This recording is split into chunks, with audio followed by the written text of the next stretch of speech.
Praise the lord. ఈరోజు దేవుని వాక్యము ఆదికాండము 18వ అధ్యాయము 3వ వచనము.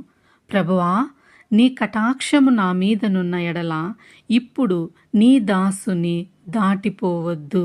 హల్లెలూయా, ఆమేన్. ఎంత గొప్ప మాట ఈ వచనంలో దాగింది కదా.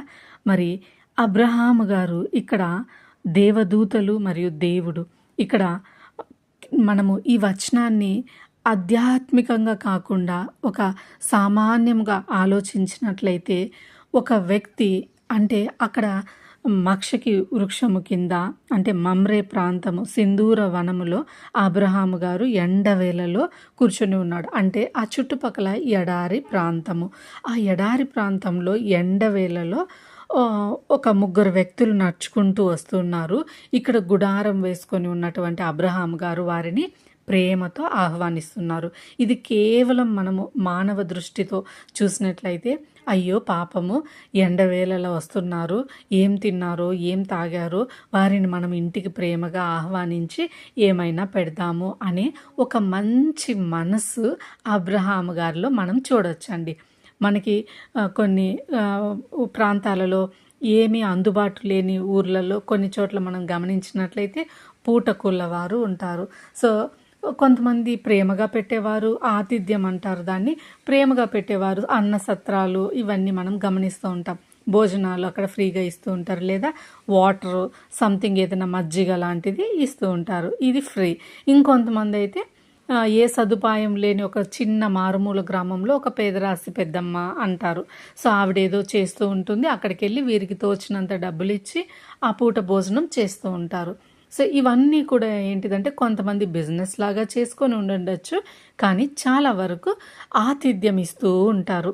అంటే దారిన పోయే వారిని ప్రేమతో పిలిచి భోజనాలు పెడుతూ ఉంటారు. ఇది ఒక రకమైనటువంటి దేవుని సేవ అండి. నిజమే కదా. ఎంతమందికి అటువంటి గొప్ప మనసు వస్తుంది కదా.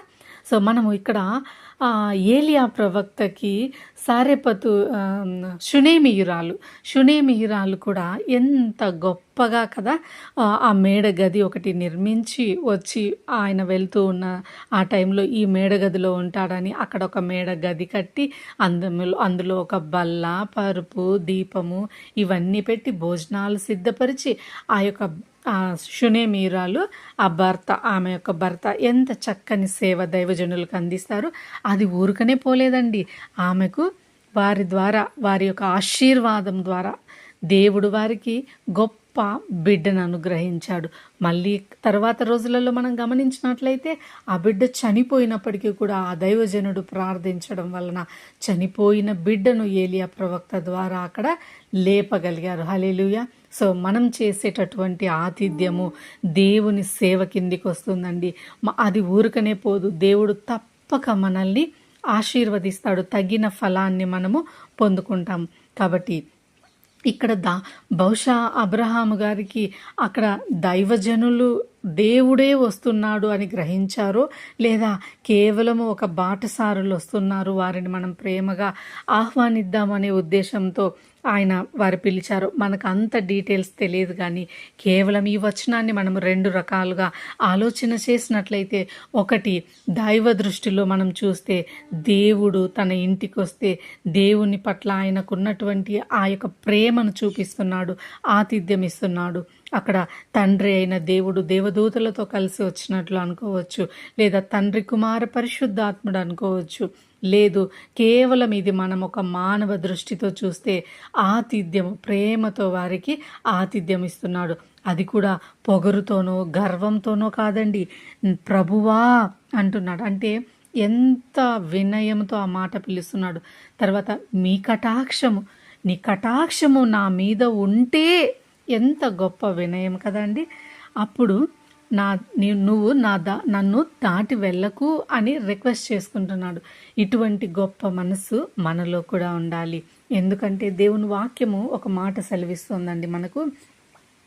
హెబ్రీ పత్రిక 13వ అధ్యాయము 2వ వచనంలో పౌలు గారు ఇదే మాటనే అక్కడ కోట్ చేస్తూ రాసి ఉంటారని బైబిల్ పండితులు చెప్తారు.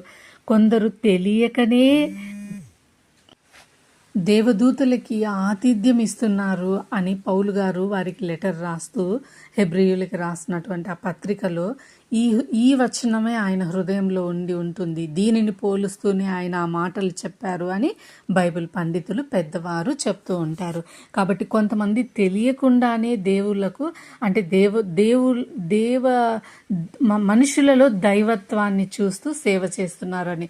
సో ఈరోజు మనం కూడా ఏంటిదంటే దేవుడు ఒక మాట చెప్తూ ఉంటాడు, ఈ అల్పులైన నా సహోదరులలో మీరు ఒకరికి చేసిన ఎడల నాకు చేసినట్లే అని. హల్లెలూయా.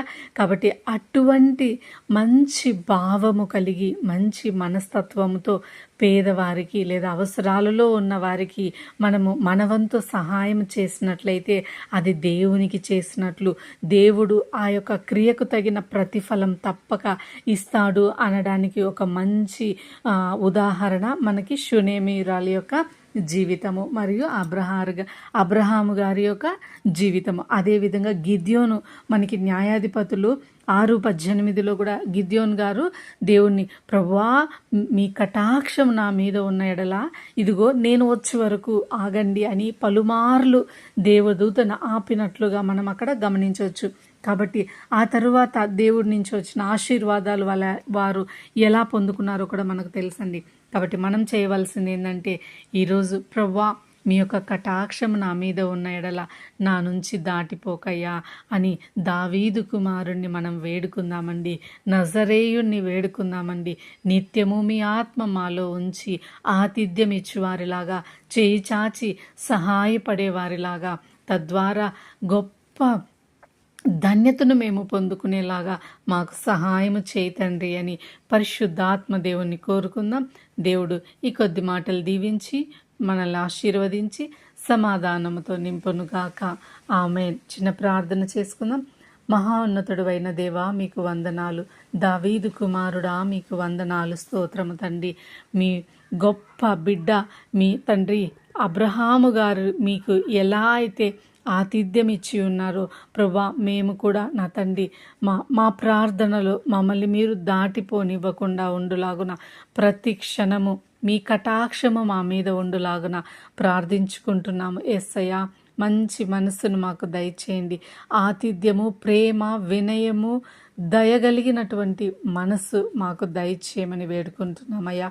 ఈ ప్రార్థన వింటున్న వారు, ఏకీభవిస్తున్నారు, వాక్యం పట్ల విశ్వసిస్తున్న వారు ప్రతి ఒక్కరికి కూడా మీ కటాక్షము మెండుగా దయచేస్తారని నమ్ముతూ విశ్వసిస్తూ ఈ చిన్న ప్రార్థన నజరేయుడు రక్షకుడైన యేసుక్రీస్తు నామంలో అడిగి వేడుకుంటున్నాం తండ్రి. ఆమేన్.